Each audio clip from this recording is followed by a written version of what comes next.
नमस्कार, public news times channel Shimla में आपका स्वागत है। माननीय राज्यपाल श्री शिव प्रताप शुक्ल ने हिमाचल प्रदेश के राज्यपाल के रूप में अपने 2 वर्ष का कार्यकाल 18 फरवरी को पूर्ण किया। इस अवसर पर उन्होंने शिमला के राजभवन में एक प्रेस वार्ता रखी।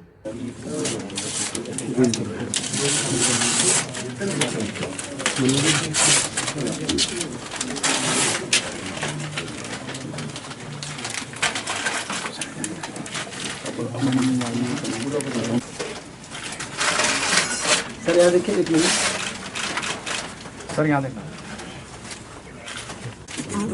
सर, इधर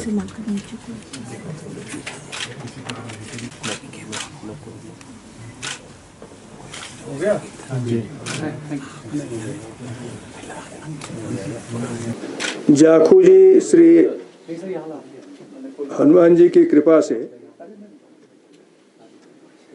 आज मेरा आप लोगों के बीच, हिमाचल के लोगों के बीच 2 वर्ष का कार्यकाल पूरा हुआ है। अभी तुरंत ही एक हमारे जो प्रवास के कार्यक्रम रहे, जहाँ जहाँ कार्यक्रम था, उसका एक कॉफी टेबल बुक हमने प्रदर्शित किया है। मुझे प्रसन्नता इस बात की है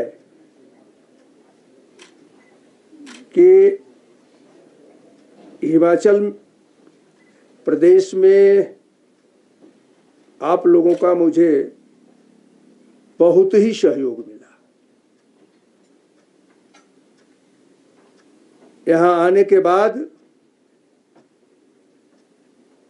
हमने अपने को पूरी तौर पर संविधान के दायरे में रखा। राजभवन की क्या गरिमा होती है, मेरा हमेशा यह प्रयत्न रहा कि मैं राजभवन के उस गरिमा को पद के साथ बनाए रखूं, और मैं समझता हूं कि शायद उसमें मैं सफल भी हुआ। जो कहा जाता है कि राज्यपाल राजनीतिक व्यक्ति नहीं होता है, वैचारिक स्तर पर जरूर हमारी विचारधारा है, लेकिन पद के ग्रहण के साथ साथ हमने अपने को पूरी तौर पर संविधान के दायरे में ही बात करके रखा, जो महामहिम राष्ट्रपति जी की, माननीय प्रधानमंत्री जी की अपेक्षा थी कि संविधान के दायरे में रहना चाहिए, और उसमें शायद मैंने सफलता प्राप्त किया है। मुझे इस 2 वर्षों में हिमाचल के लोगों का अत्यंत स्नेह और प्यार भी मिला। यहाँ आने के बाद मैं समझता हूं कि 1 वर्ष के कार्यकाल में कई बार यह विषय आया कि शायद कई लोग जल्दी जल्दी यहां से चले गए थे तो मैं भी चला जाऊं, लेकिन धीरे धीरे हिमाचल मुझे अपने घर की तरह लगने लगा, और जब घर की तरह लगने लगा तो घर के प्रथम पुरुष के नाते मैं अपने दायित्व को पूरी तौर पर पूरा करने का संकल्प भी लिया। 18 फरवरी को ही शपथ ग्रहण मेरा हुआ था, तो उसके बाद जब मैं आदरणीय प्रधानमंत्री जी से मिलने के लिए गया था, तो उन्होंने मुझे 2 बातें कही कि संवैधानिक दायित्व का पालन करना चाहिए। दूसरा, उन्होंने ये कहा कि अभी तुरंत गए हो, इस नाते जो मेरी जानकारी में है, हिमाचल नशे से ग्रस्त हो रहा है, जो देवभूमि है उसकी परंपरा खंडित हो रही है। के दिन खुशी ही बांटनी चाहिए। सर, चिट्टे के मामले में लॉ इन्फोर्सिंग एजेंसी जो है, उन्होंने जो लोग पकड़े, उनमें करीब 200 बच्चे जो है डिमांड पे छूट गए हैं। क्या कहीं ऐसा तो नहीं कि पुलिस की मिली भगत से क्वांटिटी कम दिखाई जाती हो? हर चीज हमसे कहलाना उचित थोड़ा है। जो आप जान रहे हो तभी तो कह रहे हो। जी आपका क्या लगता है इसमें, आपकी राय क्या है इसमें? हम हमारी सिर्फ इतनी ही राय है कि आंदोलन चलना चाहिए, सब लोग रास्ते पर आ जाएंगे। सर, हिमाचल प्रदेश की वित्तीय स्थिति को लेकर लगातार इन दिनों चर्चा हो रही है, आप भी अवगत होंगे। आपको लगता है, क्योंकि बहुत सारी सरकार की कोई रिपोर्ट आई है? देखिए, दो बातें हैं, मुझे कहने में हिचक नहीं है। मैं केंद्र सरकार के प्रतिनिधि होने के नाते भी यह कह सकता हूं कि मैंने जो बजट का अध्ययन किया है, उस बजट में हिमाचल प्रदेश को भरपूर पैसा दिया गया है। यह विषय में इस नाते कह रहा हूं कि राजनीतिक चर्चा होती रहती है, लेकिन जो मेरी जानकारी में है कि सेंट्रल गवर्नमेंट के बजट में भी भरपूर पैसे दिए गए हैं। राज्य सरकार को अपने अंशदान पर हमेशा ध्यान देना चाहिए। केंद्रीय विश्वविद्यालय के लिए 250 करोड़ रुपए से ऊपर आया है, अभी वो नहीं बन पाया है, तो उसका भी कोई कारण होगा, इस पर विचार करना चाहिए। जहां जहां जिलों में मैं जाता हूं, केंद्रीय योजनाओं के साथ राज्य की योजनाओं की समीक्षा करता हूं, तो मुझे लगता है कि ये जितने पहाड़ी राज्य हैं, यह 80% केंद्र सरकार के अनुदान के आधार पर है, 20% उनको अपना संसाधन जुटाना पड़ता है। तो यह नहीं कहा जा सकता है कि केंद्र सरकार ने कहीं भी कोताही किया है। केंद्र सरकार ने अपनी बात को पूरी तौर पर दिया है, पैसे भी दिए हैं। आपस में तालमेल करना चाहिए। मंत्रियों को अगर आवश्यकता होती है तो जाकर केंद्रीय मंत्रियों से वार्ता करनी चाहिए विभागीय संदर्भ में, वो बात करें, बात करके वहां से पैसे लगाएं। हाँ, मेरी आवश्यकता कहीं होती है तो मैं भी उनसे आग्रह करूंगा, लेकिन इनको जाना चाहिए। सर, जैसा कि आप ये तो तय है कि आपने नशे को लेके एक अलग हिमाचल में जगाई है, लेकिन हिमाचल सरकार के पास संसाधनों की कमी है, तो सर क्या आप केंद्र सरकार से नशे को लेकर बजट लाने की कोई सहयोग करेंगे सर राज्य सरकार का? नहीं, नशे को लेकर के बजट की क्या आवश्यकता है? सर, रिहैबिलिटेशन का बजट को लेकर के कार्य योजना की आवश्यकता है। कार्य योजना बनाए, मुझे लगता है निश्चित रूप से उसमें सफलता मिलेगी। नशा मुक्त केंद्रों की जो स्थापना की बात है, पहले राज्य सरकार जमीन तो दे। सर, इन 2 वर्षों में आपका सबसे अच्छा अनुभव और सबसे बुरा क्या आप एक्सप्लेन कर पाएंगे?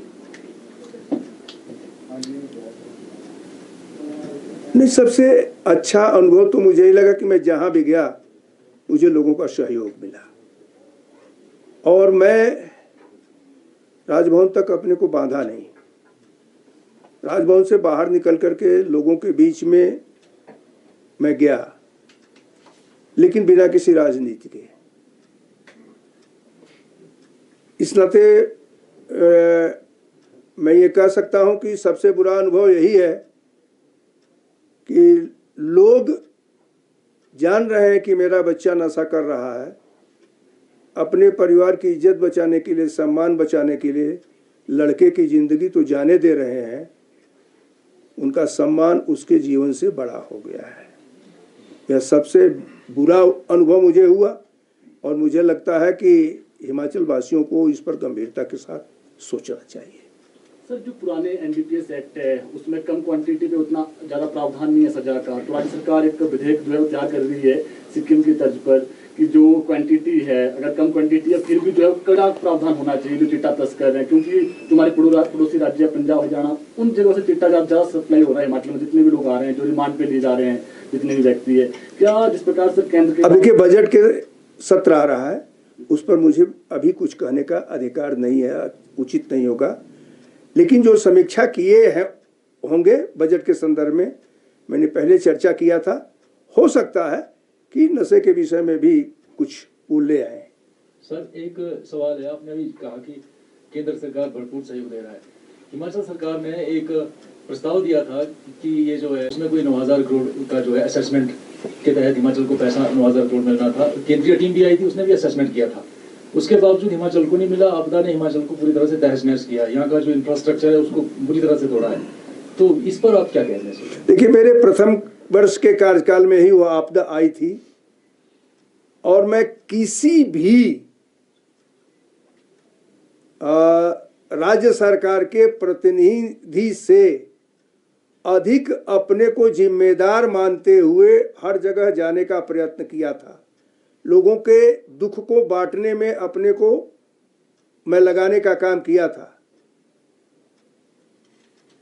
केंद्र सरकार की जो टीम आई थी, उस टीम का आकलन कुछ और था, राज्य सरकार के स्टेटमेंट का आकलन कुछ और था। तो मुझे लगता है कि अगर कोई ऐसी बात आती है तो राज्य सरकार को जाना चाहिए, जाकर के केंद्र सरकार से बात करना चाहिए। दोनों, पहले भी मैंने कहा कि दोनों का तालमेल ही हिमाचल को उन्नति दिलाएगा। मैं ऐसा नहीं समझता हूं कि केंद्र सरकार हिमाचल की कहीं भी उपेक्षा कर पाएगी।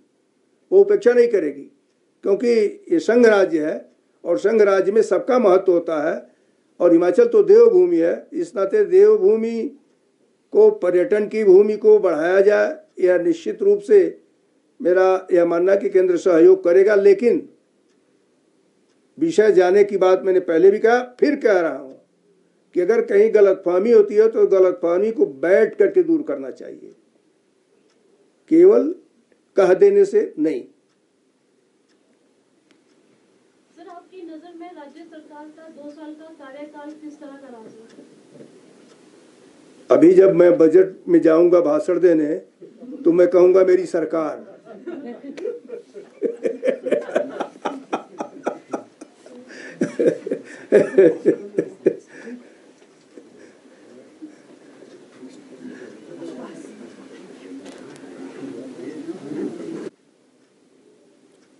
मैंने शुरू किया।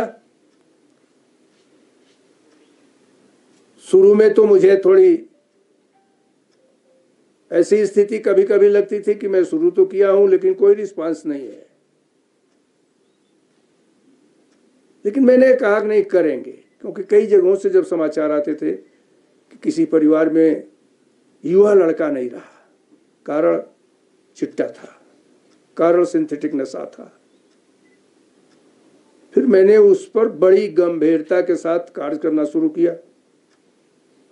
चाहे भले देव दर्शन के लिए गया, देवी दर्शन के लिए गया, वहां भी इस विषय को उठाया।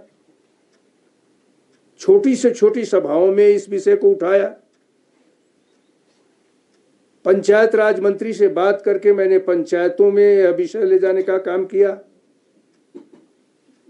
शिक्षण संस्थाओं में अब पूरा विषय जाए, इसके लिए मैंने वाइस चांसलर्स की मीटिंग भी किया और उनसे भी इस बात का आग्रह किया कि आगे आने वाले समय में फॉर्म में ही इस प्रकार का प्रावधान किया जाए कि लोग शपथ लें कि हम नशा नहीं करेंगे। और जब भी मैं कोई काम करता था तो बिना आपके सहयोग के वो पूरा इस नाते नहीं हो पाता था कि हम कुछ भी कहकर चले आते तो क्या मतलब था। लेकिन आप लोगों ने जो सहयोग मुझे दिया, मैं निश्चित रूप से हृदय से आभारी हूं कि आपके सहयोग के कारण ही आज सरकार भी इस पर बोल रही है, सामाजिक संगठन भी इस पर बोल रहे हैं, शिक्षा क्षेत्र से भी आवाज उठ रही है और अब तो पंचायतों ने भी ये कहना शुरू कर दिया है कि हमारे पंचायत में अगर कोई नशा करता हुआ पाया गया तो उसको हम पंचायत की सुविधा नहीं देंगे। क्योंकि यहाँ कार्यशाला भी मैंने पंचायतों की किया था और फिर जा भी रहा हूँ जिले में, जहाँ जहाँ मैंने मीटिंग लिया उस मीटिंग में भी ये किया। आज मैं ये कह सकता हूँ कि जो निर्देश मुझे प्रधानमंत्री जी ने दिया और बाद में गृह मंत्री श्री अमित शाह जी ने दिया, आज शायद उसको भली भांति हिमाचल में मैं पूरा करने में लगा हूं। और मैं समझता हूं कि इसको जिस प्रकार से जगह जगह आवाज उठ रही है, एक आंदोलन के रूप में पहले तो मैंने यही कहा था कि भाई इस पर काम करूंगा, लेकिन अब ये लग रहा है कि हिमाचल में एक आंदोलन का रूप लेगा। उस आंदोलन के रूप दिलाने में भी आपका सहयोग मुझे चाहिए, क्योंकि बिना उसके संभव नहीं है। इस नाते मैं आज का यह दिन कॉफी टेबल बुक का भी था, और मैंने कहा आप सभी लोगों से चर्चा भी इस पर हो जाएगी, ताकि आगे का समय, क्योंकि हिमाचल के लिए बहुत आवश्यक है। पुलिस अपना काम करेगी, सरकार अपना काम करेगी, लेकिन सबकी बात तभी रहेगी जब जन आंदोलन इस पर रहेगा। और उस जन आंदोलन के लिए मैं आप लोगों का सहयोग चाहूंगा। वह निश्चित ही हिमाचल को बदलेगा। जो मांग है, डिमांड तब घटेगी जब गांव-गांव से इसका संदेश उठेगा। अन्यथा 1-2 स्थानों पर, 10 स्थानों पर पुलिस पकड़ लेगी, वो पूरा हो जाएगा, वो जेल में चले जाएंगे। लेकिन जब तक डिमांड खत्म नहीं होगा तब तक हिमाचल से यह सिंथेटिक नशा जाएगा नहीं। इस नाते चाहे इस विषय पर संपादकीय लिखने की बात हो, चाहे अन्य कोई विषय लिखने की बात हो, लेकिन विषय जरूर बनाए, यह मेरा निवेदन है। मैं 2 साल पूरा कर लिया हूं, आगे जब भी रहना है तो नशा मुक्त हिमाचल के लिए काम करना है। मैं आज इस 2 वर्ष पूरा होने पर आदरणीय राष्ट्रपति जी का, आदरणीय प्रधानमंत्री जी का, आदरणीय गृह मंत्री जी का इस बात के लिए धन्यवाद दूंगा कि उन्होंने मुझे भरपूर अवसर दिया और मैंने यहाँ काम किया। और हिमाचल प्रदेश के लोगों का जितना स्नेह प्यार मुझे मिला, मैं अभिभूत हूँ कि जहाँ भी जाता हूँ लोग मुझे स्नेह देते हैं। धन्यवाद। धन्यवाद। रोजाना ताज़ा खबरों के लिए जुड़े रहें public news times channel Shimla के साथ। सभी सोशल मीडिया प्लेटफॉर्म पर हमारे चैनल को लाइक, शेयर और सब्सक्राइब करें।